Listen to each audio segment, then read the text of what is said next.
seem like we feel the same. We love what we hate.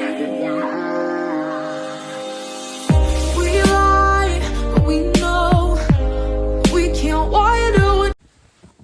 What you are going to do when you feel like crying. Hello friends, this is Shundal, and today's share is about what we are going to do when we feel like crying.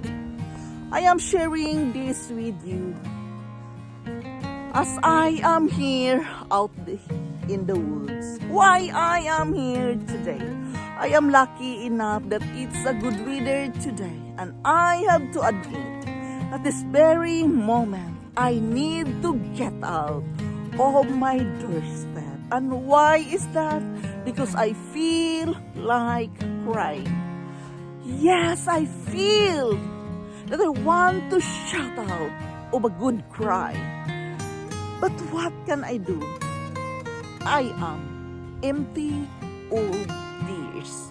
I have been crying in many years. My situation being a single mother, the responsibility is so hard, and I am alone in this foreign country. Yes, I want to give myself a good cry today. But if I just stay inside the house, then I can cry a lot.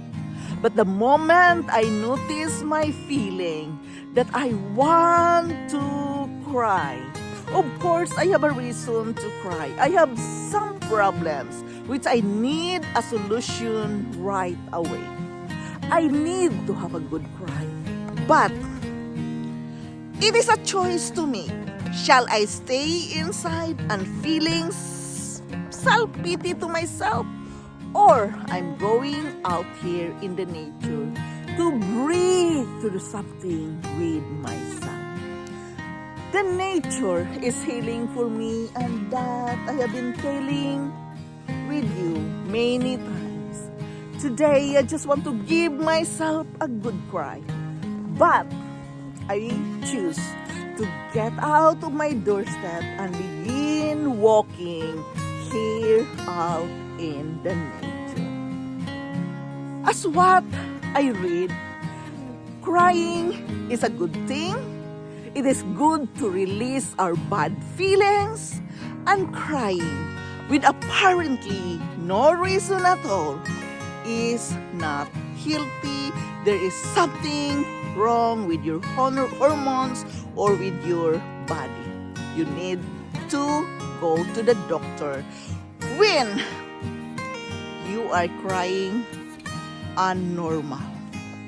But for me, I have a reason to cry, but I am empty of tears already, so therefore, I choose to get out here in the nature to breathe and to release the feelings of being lonely, being alone of my problems, and everything.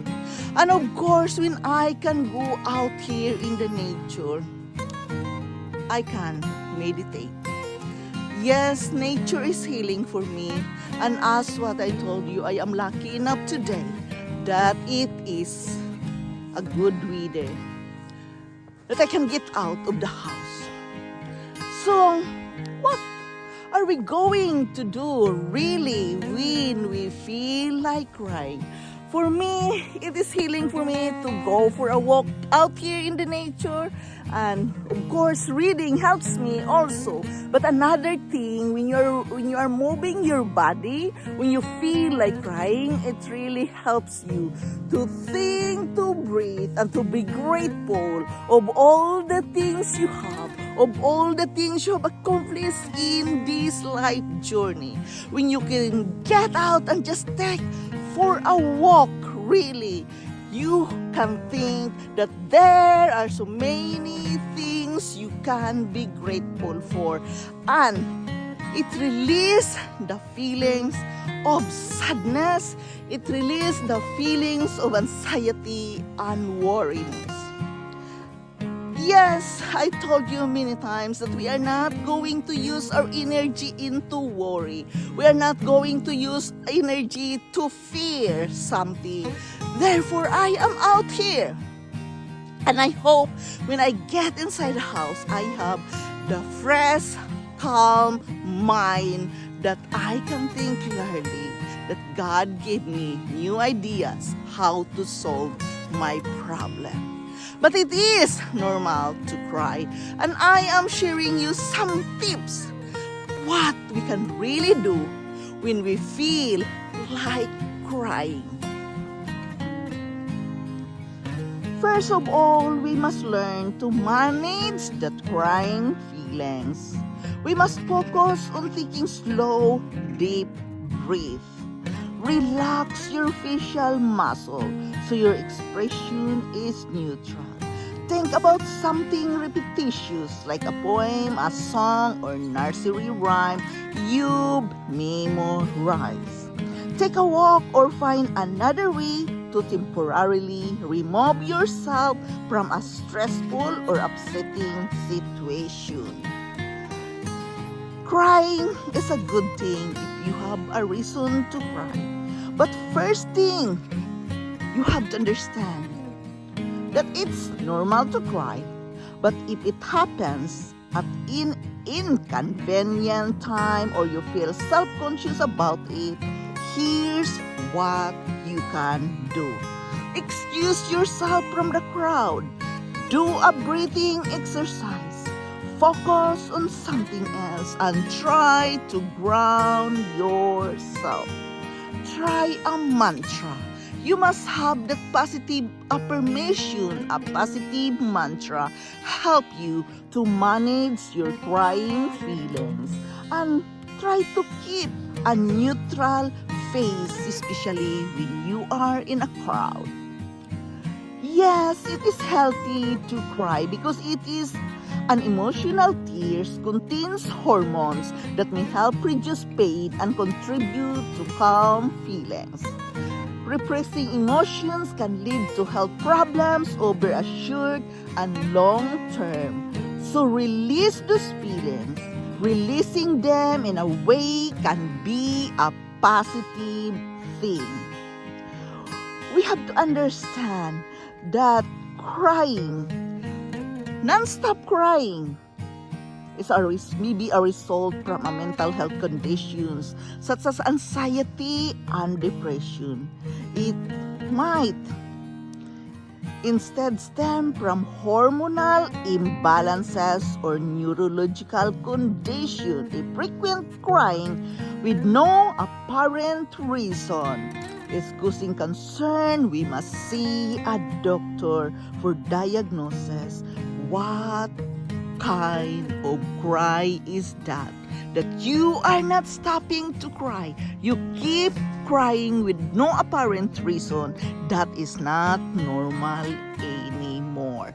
So therefore, crying is a good thing and crying is not a good thing. It is both yes and no. If you are asking me, is crying a healthy thing? Yes and no. Because it can be hormonal imbalances if you cannot stop. Keep crying. As crying is both yes and no, it is a good thing. Yes, it can release bad emotions, and no, if it is about your hormonal imbalances. But for me, what I am going to do when I feel like crying, I want to shout out here in the nature. I want to go for a walk. I want to just stay here, looking up the heaven above, asking God to be with me, asking God to lead me where He wants me to be.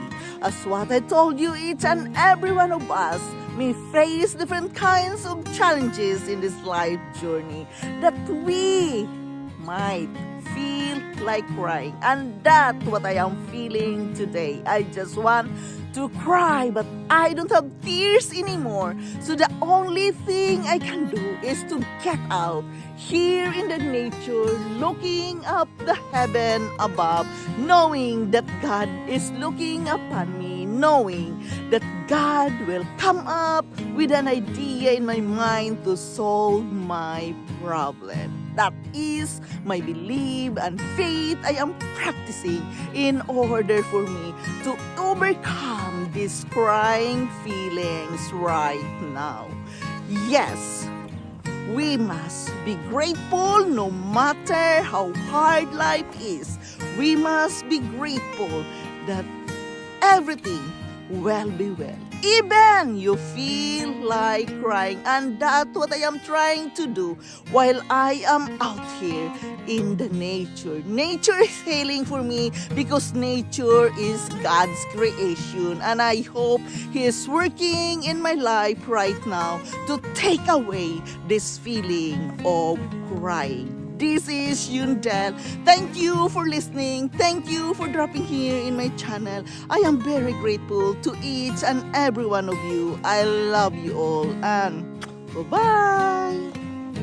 Like we feel the same. We